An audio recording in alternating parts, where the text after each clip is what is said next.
What One Thing, a Smart Meetings podcast that provides you with a shortcut to the top of the events world by asking successful people what made the difference in their careers and lives. I'm Marin Bright, founder and CEO of Smart Meetings, and we have a special treat for you today. My friend, Lisa Messina, is a groundbreaker. She was the first female chief sales officer at the LVCVA, and her hospitality roots go back to when she was 12 years old working at her uncle's restaurant. She is a smart woman in meetings, award Hall of Fame winner, and an advocate for the industry. And I might add, a fierce selfie taker. So Lisa, we're so excited to see you today. Welcome. Thank you.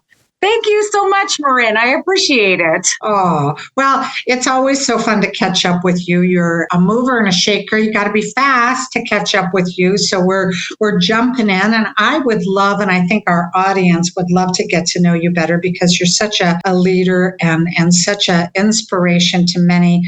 Share with me, you were hooked on hospitality very young, like I was. It was like my first job. And my sister said, Marin, you do lunch really well. You should go to work for the hotel. And I was like, you're right. My specialty is lunch. And that's what I did. So tell me about your service origin story. Tell me where you got your start. Absolutely. Well, my grandfather on my father's side was a restaurateur, and my grandmother was a concierge with ITT Sheraton. And unfortunately, I never got to meet my grandfather. He passed away before I was born, but he set a legacy from the standpoint of, because he was this great entrepreneur in Trenton, New Jersey, my uncle Reggie decided to follow in his footsteps and become a great restaurateur, going to school at the Cornell Hotel School, and then moving out west where he ran quite the entrepreneurial restaurant empire that me looking on as a young person just wanted to live that life. He, was living in a resort community, and he worked hard and played hard. And that kind of set several of us within my generation on the path for hospitality. And, wow, and those are really deep roots. I mean, yeah. Grandpa and uncle. What was the restaurant? Can I ask? It was called the Horseshoe in Trenton, New Jersey. That was my grandfather's restaurant. In fact, the Horseshoe is still over the door in that area of Trenton. And when we all graduated from the hotel school, we would get a Horseshoe pinky ring that we got to wear for those of us that decided to go into the restaurant and hospitality side of the business. Wow, you went to school. I mean, you decided to go to school for it. I mean, yes. So many of us stumble in, and you were very intentional. Where did you go to school? I went to the Cornell Hotel School, and I'm very proud that at least 3 of us in my generation went to the hotel school there. So it's kind of a legacy. And now my brother ended up going to Fairleigh Dickinson to the hotel school. And then my niece is now at the NYU hotel school. So literally half our family is in the business, which is really kind of cool. You guys have, I bet you sit around and talk about banquets and rooming lists at Christmas. Is that what you do? There's a lot of pressure to put on a party when we're the host. Let's just put it that way. Oh, I bet. That would be a lot of pressure. I got it. No, I've got it. I have to say that's very unusual, and that's very impressive and really great to know. Yeah. And then Hilton, where you also were, is known as a business of people serving people. Yes. Tell me how your time there, and also your time at Caesars, built your network and shaped your approach to leading. Well, I mean, at the roots, Conrad Hilton wanted to share the light and warmth of hospitality. And that, just continues to ring true, not only at Hilton, which is an amazing company and an amazing culture to work for, but Conrad Hilton just had so much influence on the way the industry as a whole works today. You think about the pioneers of Conrad Hilton and Bill Marriott. And so, I am very thankful for the time I had at Hilton and the time I had at Caesars, who embraced that legacy hospitality and those pioneers of the business who, just remind you what it's all about. And so you're in this business to make people happy. You're in this business to help people with their biggest moments in life, whether it's personally or professionally. And I like to have a small part in that. So, absolutely. It's so rewarding. I mean, they're on a vacation or they're there to get business done, and travel is so exciting, and you're part of that. And it's such a positive business, and you get to be part of that memory that they're creating and that experience. Exactly. So, well, that's just absolutely wonderful. And then Caesars, of course, you were there and saw it grow and boom and change. And actually, I can't believe I'm a Nevada native, grew up in Reno. I went to school with the Caranos and grew up down the street, and they own Caesars now, which is still mind-boggling to me, but very smart people, always had the best Italian food at their restaurants, I will say. Oh, yes. And so you saw a lot of changes at Caesars. How do you feel about change as you've been through many transitions? I think, anybody in business or life, if you can figure out how to manage change in a proactive way, it will always benefit you, right? It doesn't help to worry about things that you don't control. Certainly, you want to be in an environment where you have a voice, but if you can lean into change, I promise you life will be a lot easier and you'll have a lot less gray hair. And so change has always excited me. When I was at Caesars Entertainment, the Caranos, another family story that started from the roots of the family. How could you not get behind that? How could you not get behind that feel-good story of a family who built their empire in Reno and then, go out and buy the largest gaming company globally? And they're doing such great things. It's amazing. It really is. I had one of my first jobs with the Caranos in college, and so cool. My niece always worked for them. She went on to play professional basketball, but they've always been big supporters of my family, and I know them very well. I remember Caesars when Evel Knievel jumped over the fountain. Oh, yes. That was the place. And I'll tell you, the concerts, Petulia Clark, I saw at Caesars. And boy, I remember when it was built, and it was such an icon, and now so big in so many places. So you were really instrumental, I'm sure, in a lot of that. So one other thing I have to ask you about is I hear one perk of your time at the Hilton is that you met your husband there. I did. I see you at industry events all over the country, and I know that you're busy. And how do you balance your high profile role and spending time with him? Is he still in hotel business? He retired right before COVID. He's a couple years older than me, but I love the fact that I have a partner in life. We have so much that we share together. And the fact that he did the same work I did at Hilton, I have such a great support at home. Our relationship started where he was a mentor for me, and he continues to be a mentor to this day. And so he gets it, right? Like when I was with you in New York and he's like, I know, I know how the pain. Although, Lisa, I think that's called dipping your pen in the company ink. And back in my day, off the company dock. That was kind of frowned on, but I might start looking for my new ex-husband at a hotel or CVB. So, and he's home taking care of those beautiful dogs of yours, right? Somebody's got to take them out during the day. Absolutely. Yeah, I walk him every morning at 5:30 a.m. when I'm not traveling, but he definitely helped the balance when I'm on the road. So you're a good early riser too. I was just going to ask you, where do you get all of your energy? Because you seem to be boundless. One is, I would say, just always trying to eat right and get some exercise in, because that just helps with the endorphins. But, one thing I did chicken out of, Marin, that you did really well was you have a beautiful son. And I never had children. So that gives me a little more time than the typical female leader, because I really give the shout outs to the women like yourself who are out there doing amazing things and I have one for rent. It's not too late.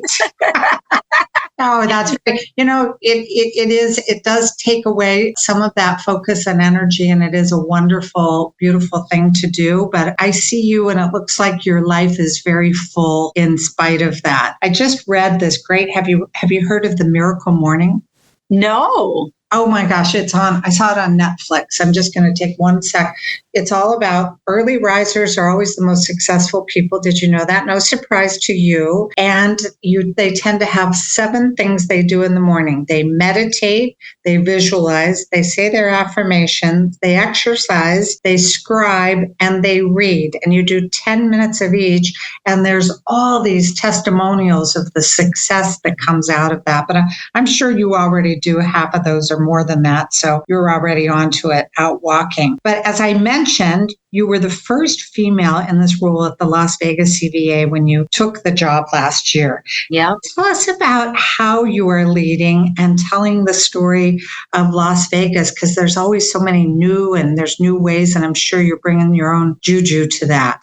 Yeah, absolutely. Well, I mean, the biggest thing is to respect the history and the legacy of the team members that have come before me and the leaders that have come before me. And, take learnings from that, listen to what my customers are saying, listen to what the needs of my community are. And then, just be very passionate about moving forward, being innovative and being creative.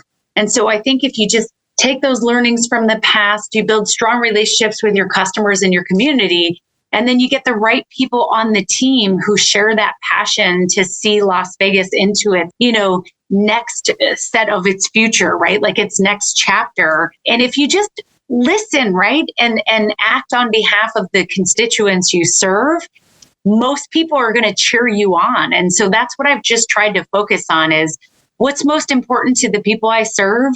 And how do I, serve in a way that's going to be meaningful and memorable for them? So that's what I'm trying to do. Get the right people on the bus, tell the story, add on to this crazy and fun history, and hopefully have a stamp in time that I can call my own, reflect on. So absolutely. Yeah. And, that's so true. The right people on the bus. And also, Las Vegas continues to evolve. What's the new hot thing that will be part of your stamp? Well, I would say that just balancing the different personalities of Las Vegas. Right now we have so much going on with F1 and the Super Bowl and the Sphere. And a lot of it is very entertainment and sports focused. And it's my stamp, my piece will come in to say, these things also have real value for our meetings and conventions customers as well. And so, as we tell the story of all of these exciting, events and venues that are popping up, people are like, oh, well, that's about entertainment. That's about sport. Yes. And it has an amazing benefit for our meetings and conventions customers as well. So telling that story and allowing them to embrace these new events and venues to their own advantage, and then getting them to tell their story so that convention and meeting planners see that, oh, these things may not have been built specifically for me, but there's a benefit of these things being done in the city that are going to help me, are going to help my attendees, going to help drive, attendance at my meetings and events. So it's right now, that's where it is. It's balancing that storytelling that all these things weren't just built for sports and entertainment, but they have a value for our meetings, conventions planners as well. And absolutely. And, I live in the Bay Area where you guys are stealing all the teams from, but no hard feelings. I was very involved in professional sports for a long time, actually in college in Nevada. And those are seasonal things. So you've got to look to the meeting planners often to fill those venues, and the smart ones really have in those down times when they're not playing. And that will be something that will really come into play don't you think, Lisa? Yes, absolutely. Absolutely. Yeah, well, you'll be right there leading the charge. I'm sure you'll have your whistle out and be leading them in. So with all the exciting things and it seems like there's a new show every day, and there's so many reasons to go to Las Vegas. Yeah, I'm sure you being there for a long time, do you have a secret spot that you like to go that's like you've got a speakeasy or something? Oh, well, there's a couple of those. There's a couple of those for sure. The laundry room in downtown Fremont is very fun, and you have to know how to find it. Okay. Yep. You and JT, next time you're out, I'm going to take you down there. Okay, we're all ready. Yep. I'll do the laundry while JT does the dry. There you go. People are going to have to text us to figure out how to find it. So that'll be fun. I love that. I would say balancing it with Red Rock. I mean, not enough people get off the strip when they're here, and it's just so beautiful. And so I always invite people to go hiking with me. So yes.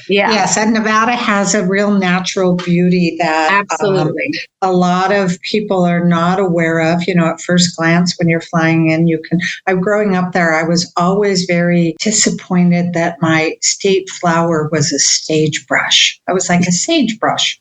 I wanted to be a rose, but there's so much beauty in the desert and so many things to appreciate. So Red Rock is high on the list. I'm with you. I recommend anybody go out there anytime. So the name of this podcast is What One Thing? And maybe you could share with us your one thing that allowed you to be successful as you have been, and how can the community use that same approach? Or have you got any words of wise or tips for those who are coming up, who see a leader like you and say, how do I do what Lisa did? Well, I would say that one thing is perspective. I got into the hospitality business to work hard, but to be part of something that people choose to do when they have, the time, the resources, and the money, right? And so when you think about traveling and staying in hotels and attending great events and meetings, if you just keep perspective on, the role you play in people's happiness, it will allow you to deal through the change, the stressful event, helping customers achieve their vision and their goals, and helping team members, see through their career journeys. If you let perspective get out of whack, it will suddenly not be a very enjoyable thing for you. And so just always keeping perspective on, what it is that we're doing here. People will often say, like, we're not rocket scientists, we're not surgeons. And that just allows you to kind of put things in perspective about what your value is, what you're trying to achieve, and allow you to navigate through the difficult times. Because if you're not happy in this space in hospitality, then you're the wrong person for this space. This is not supposed to be overtly stressful or, dissatisfying. This is a really satisfying career journey and a really awesome industry to be a part of. So absolutely, and keeping that perspective on that joy and happiness that we do bring. And, there'll be always something, but those soft skills, the soft skills of being able to fix something and turn it around. I used to always walk down to the front desk, and of course there'd always be somebody who would have something that was wrong, although I often found that hard to believe in some of the hotels I worked in. But you would just listen. Most of the time it's listening and not taking it personally, and allowing them, and they will find their own solution and see the light. I'm sure of that. And that you're in this beautiful hotel. What is there to be upset about? Right. We have so much joy in our industry, the food, the experience, the connections, the other people in this industry, the experiences. I'm sure you could go on and on and on yourself. Yeah. So is there anything that people listening to this podcast would be surprised to learn about you? What would you have, a hobby, or as your eyes are going, you're thinking, would I put you on the spot? No, I don't know that there's any real surprises with me. I'm a pretty transparent, open, honest individual. I get that about you. Yeah. Mm-hmm. I'm just like a goofball at heart. Again, it's just like about why I do what I do. It's to work in an environment that for the most part is a place that you can just,